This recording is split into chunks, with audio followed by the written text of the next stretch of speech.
Okay, welcome back to Joe Sterling Gymnasium. We think we are back online now. I want to apologize if you're trying to watch us on YouTube and we had some technical difficulties in the first half. I'm not sure whether we got all or some or none of that actually broadcast. We were sending the broadcast out to the internet. Something was happening that was preventing it from being received.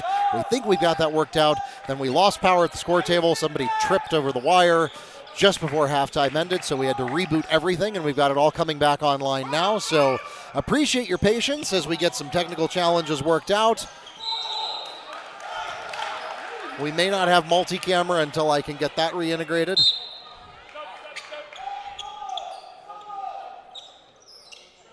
What did I do wrong? What did I do wrong?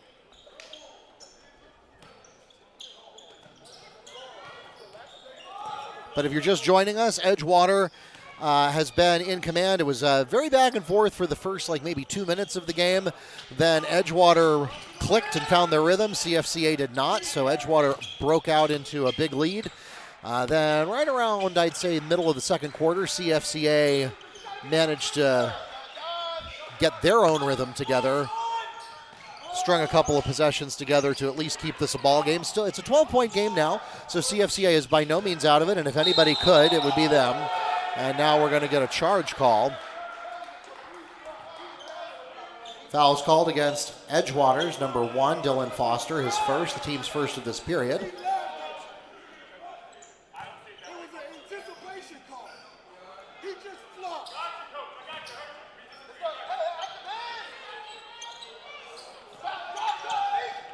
According to my broadcast monitoring, we are live on both NFHS Network and YouTube now, so whatever issues we had in the first half should be resolved now.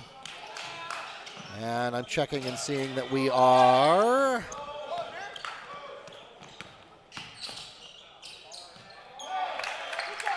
basket by Amir Alamoud.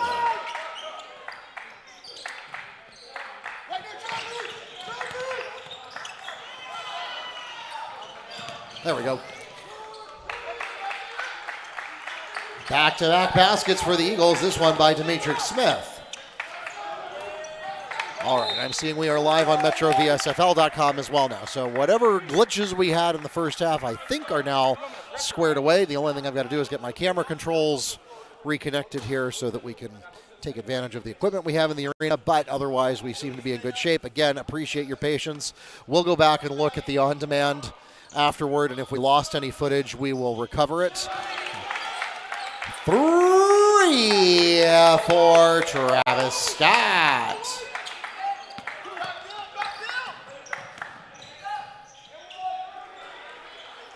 Roll it in for Alexander Dipaolo.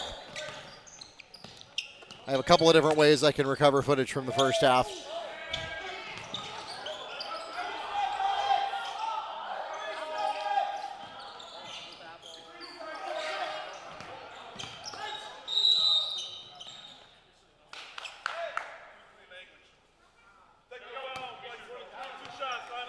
Foul is called against Eagles, number 23, Julian Fox, technical foul. His first personal foul, the team's second of this period. And that will send Dipaolo to the line shooting 2.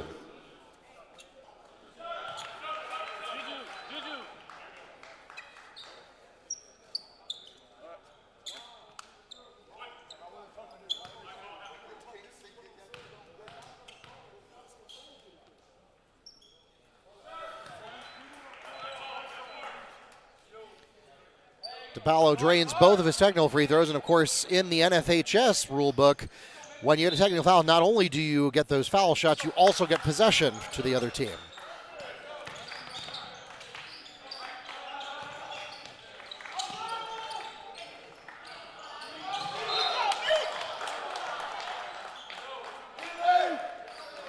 Stuffed out of bounds. Get on the inside, me. Help him. TC.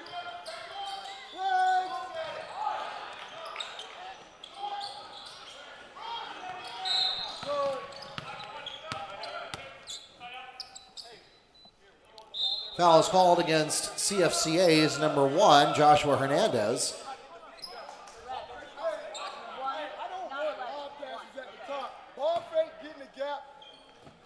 Edgewater ball. Next time we get a break here, I will reboot the streaming software and try to get it reintegrated with the camera controls. But meanwhile, we'll just leave you on the main camera up top.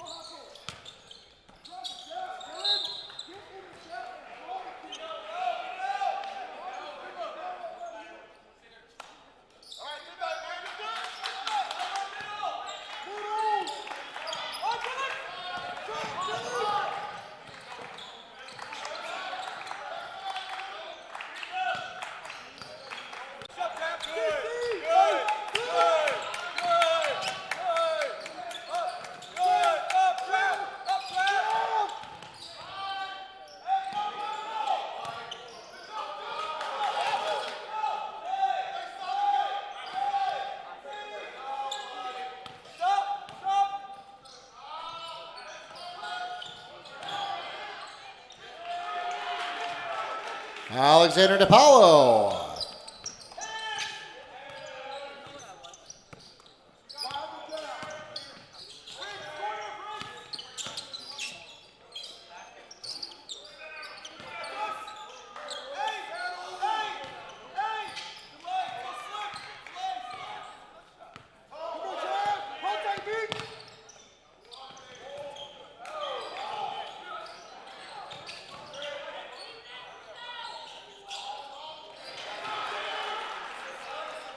Caleb Gray on the pass from Prince Porterfield for 3. So again, that keeps CFCA in it. So I just realized I missed 2 points when I was looking down and fixing things. It is in fact 30, not 28, so we'll get that corrected on my scoreboard. Again, my scoreboard on the broadcast is not synchronized with the one in the gym, so apologies if you see that correct. Don't be alarmed. The scoreboard in the gym is the source of truth.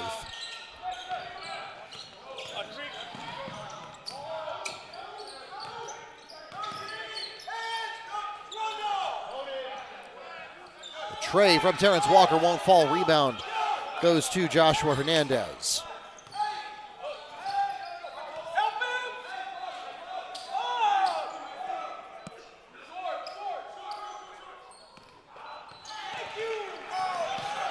There's the steal, and nobody there to defend as Dylan Foster steals a layup for Edgewater. 12 points for him. He's an early favorite for the Earl Graham MVP award, which we'll present at the end of the game. Back to a 12-point game. And CFCA has kept up 1-for-1 with Edgewater since halftime, but they need to do better than that, so that'll help. Alexander Dipaolo for 3, and we'll pause for a full timeout. All right, while we've got the full timeout, we're going to reboot our broadcasting software so we can get that camera control reconnected. Do not adjust your television set. If you get that spinning circle, don't worry. It'll disappear in a second.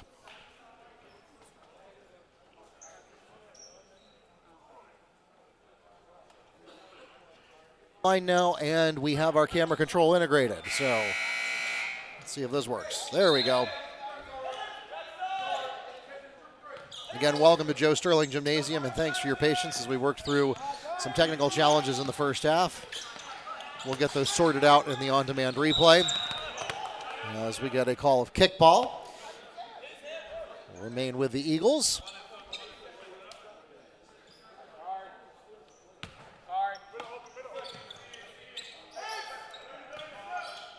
My name is Mark Barchi. I'm the media director for the Metro versus Florida Challenge.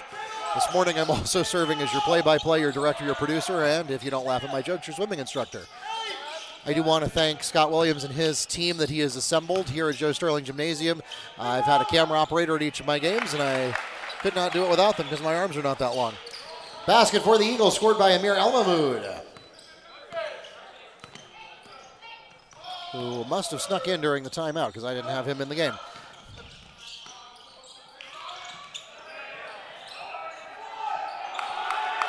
Through traffic, it's Alexander Dipaolo under the basket. 20 points for him, and if CFCA manages to pull off the comeback here, then he's going to be the obvious choice for the MVP award.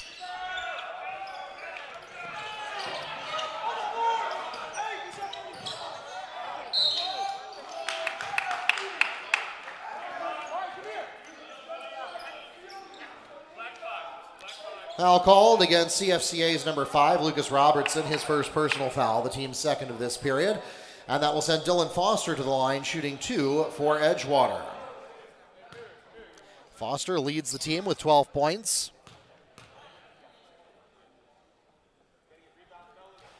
First one is just a bit short.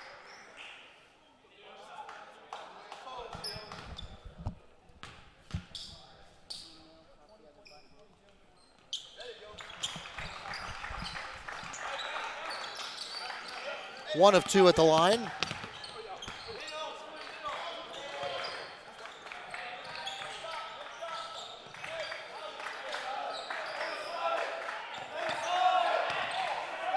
Closing in on the last few seconds. CFCA doesn't seem to be aware of the clock. There we go, to the paint.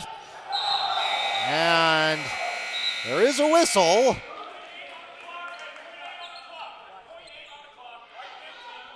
Foul is called against Edgewater's number 15, Jakari Lofton. That's his third personal foul, the team's third. We've been asked to reset the game clock to 0.8 seconds. And at the line, shooting 2 will be Alexander Dipaolo. So you got to like that if you're CFCA. One way or the other, you're going to go into the break here with the momentum. It'd be better if you went in with some points.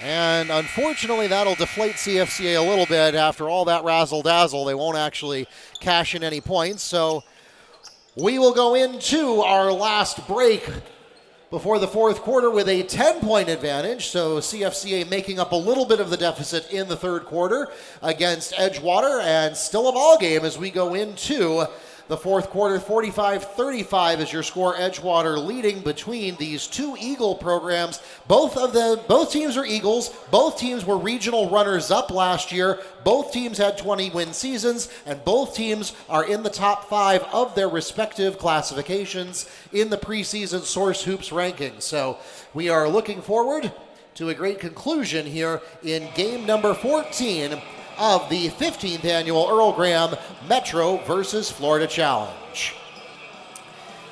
Regardless of whether you're here in the arena or whether you're watching online, we invite you to download a copy of our program. It's absolutely free. And we used to print those out, but we found that because of the expense of that, and also just in the interest of going green and the fact that everybody brings their smartphones with them anymore, we are now all digital. So we are 100% digital with the programs, but they are still free. You'll get full color team previews, team photos, rosters, history of the event, and more. Just go to metrovsfl.com or scan the QR code at the admission table. As we enter the fourth period, CFCA has the opening possession.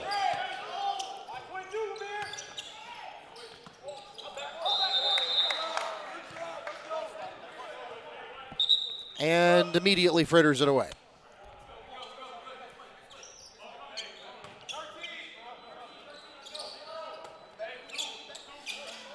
So they'll go back to their starting 5.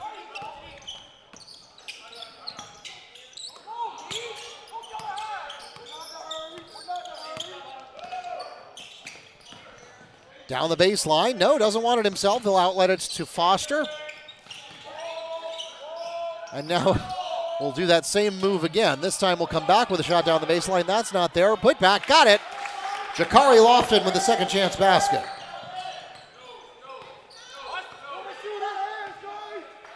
Coming into today, again, we are right at the halfway point of the Metro versus Florida Challenge. 27 games in total. This is game number 14. And as we come into today's game, the Metro teams could use a little help. Edgewater is poised to provide it for them here. Metro opened the event with a great day on Tuesday. They won the first 3 games in a row, but the second day was a disaster for the Metro teams. They only won 1 game on Wednesday, and it was Apopka, the host school, that did it. Every other game was won by the non-Metro opponent. And so in total for the event right now, the non-Metro teams lead 8-5. Let's look at that again. Foul is called against Edgewater's number 12, Travis Scott, his second personal foul, the team's first of this period.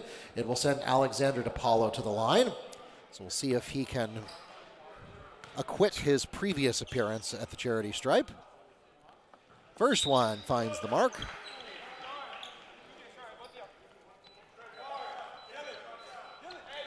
Returning to the game for the Eagles, Julian Fox.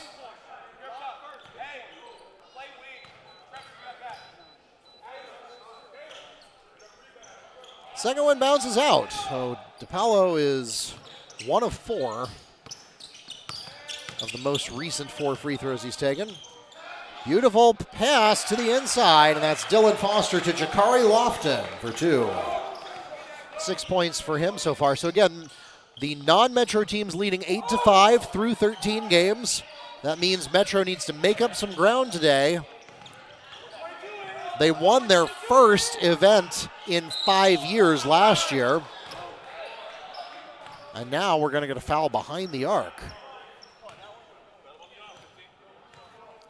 Foul is called against Edgewater's number 15, Jakari Lofton. That's his 4th personal foul, the team's 2nd. That was behind the arc, so Alexander Dipaolo is shooting 3. And so that's impactful for Edgewater. Now, Lofton only has 6 points in the books, which is actually tied for the lowest among the 5 people on the court, but he's responsible for a lot of intangibles besides the scoring.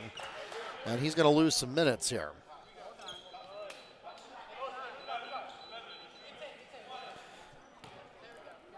Now, after having gone 1 of 4,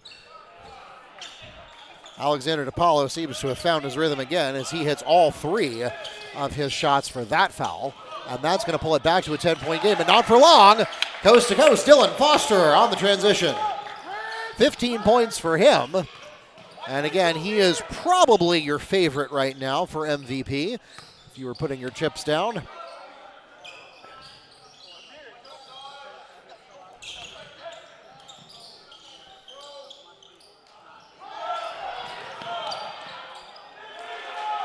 Second chance basket by Alexander Dipaolo.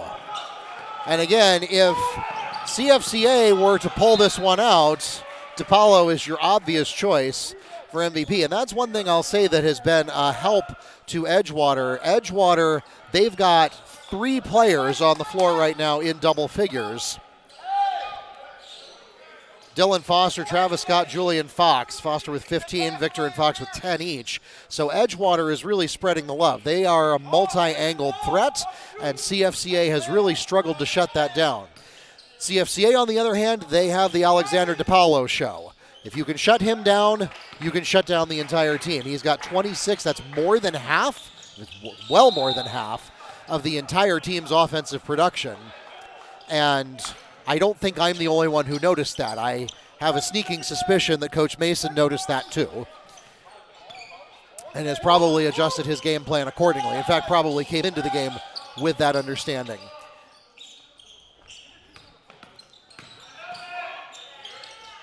Floater does not fall for Elamud, but Amir Elamud gets his own putback.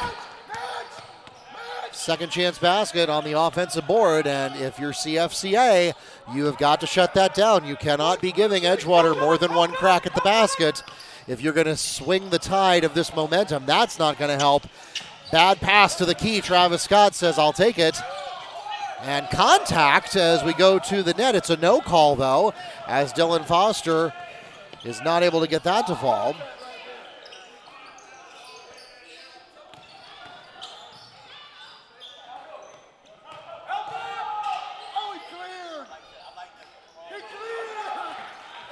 Alexander Dipaolo with a fading jumper from the baseline. 28 points for him now.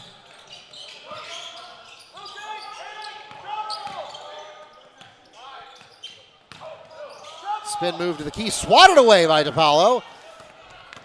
And now a transition opportunity. Score it.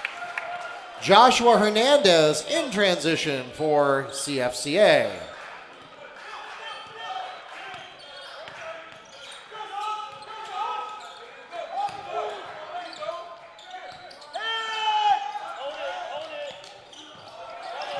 Three is just a bit too hot coming in there from Travis Scott, and now we're going to get a whistle.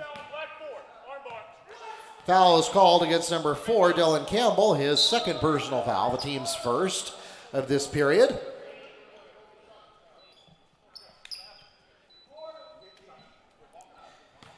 Edgewater returns Jakari Lofton to the game. So again, keep an eye on him. He's got 4 fouls, so he may have to tweak his playing style accordingly if he wants to stay in the game. We've got 3 minutes and 27 seconds to go here. Let me sync that up, in fact, while I'm thinking about it. There we go.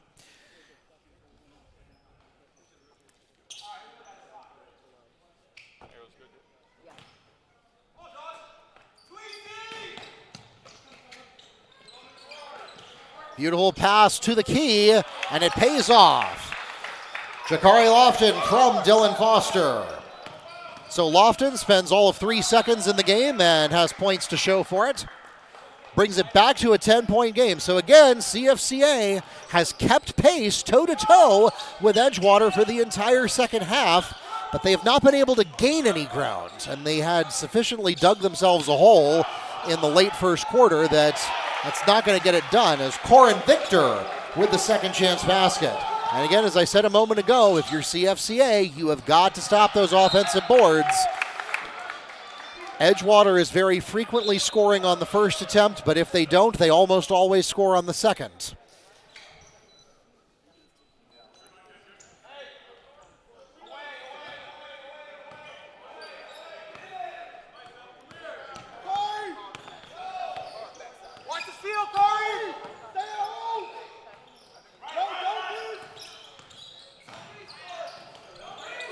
Through traffic, there it is. That's Joshua Hernandez taking it to the house for CFCA. 5 points for him.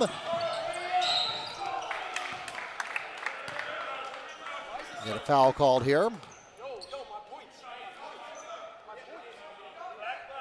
Foul is called against CFCA's number 5, Lucas Robertson, his second personal foul, the team's 4th of this period, and that will send Jakari Lofton to the line, shooting 2 for Edgewater. So Lofton with 8 points.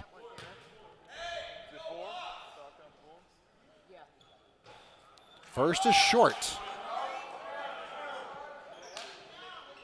So CFCA may catch a break here. They have got to keep this game under 10 points because there's just not a lot of time left, and Edgewater has not shown any real vulnerability to giving up back-to-back possessions. So Lofton hits 1 of 2 to take it back to an 11-point game. We'll pause here for a timeout. Full timeout is requested by Edgewater. So that leaves CFCA with 2 timeouts remaining, Edgewater with 3. Want to remind you, if you are planning to stay with us for the rest of the day, we've got 6 more games of basketball action coming your way. And let me tell you, Friday is a loaded schedule. We've got lots of ranked teams playing today. Coming up next, the Windermere Wolverines will take on the Auburndale Bloodhounds. Then, up next after that, at the 1:45 game, Olympia, the Titans, will take on the Gateway Panthers. Later today at 3:30, Freedom takes on Discovery. At 5:15, East River will take on the Bartow Yellow Jackets. At 6:45, the University Cougars against the Eustis Panthers. And then we will wrap up day 3 with West Orange versus Foundation at 8:15 p.m. That'll be your nightcap. As much as we would love to have you planted in your seat here at Joe Sterling Gymnasium all afternoon and evening, if you need to get up and stretch your legs or go get some Black Friday shopping done, we won't fault you for that. Just turn us on. Leave the audio playing in the car. We're on MetroVSFL.com or YouTube. And I really mean that now, since our live stream seems to have stabilized. And again, apologies for those of you who were trying to watch in the first half and ran into technical difficulties. We thought we were streaming, and it turned out we were not. Foul is called against Eagles, well, CFCA Eagles, number 1, Joshua Hernandez, his 3rd personal, the team's 3rd of this period.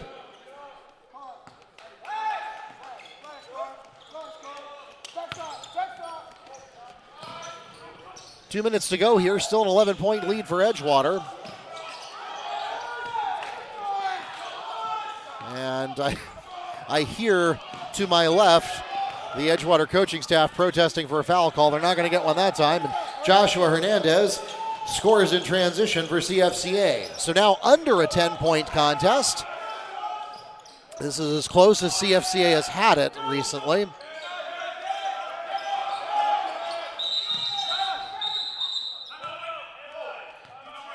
No shots. 30-second timeout requested by Edgewater. This will be the last 30-second timeout for either team. Both teams now have 2 full timeouts remaining.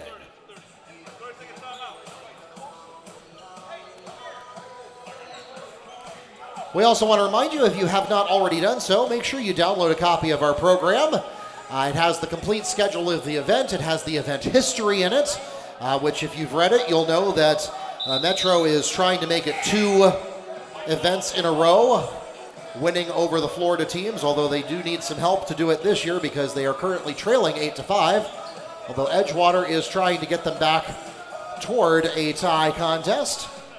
You can get that from our website, metrovsfl.com.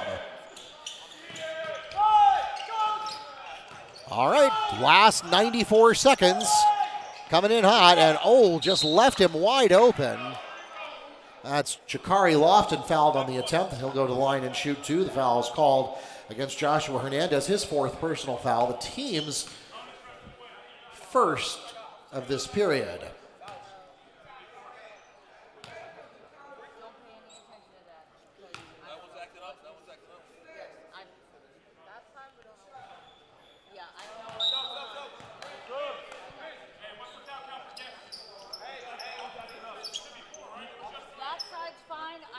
So it's 3-2? 3-2? Yeah. Yeah. Josh shot. How many fouls do you have for Jess? 3 or 4? 3. You said 3. You have 3, right? You just had 3. He's just saying yes, because that side's fine, but this side keeps giving me an error. Yeah, it's 4. That's what I thought. Yeah. 4? Well, some of them aren't going up. There's something wrong with them.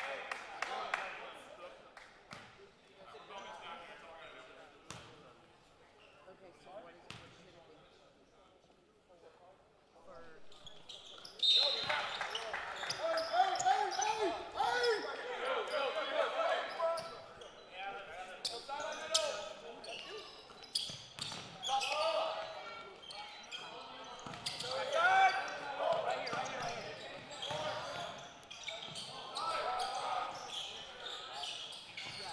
Three will not fall. A power out.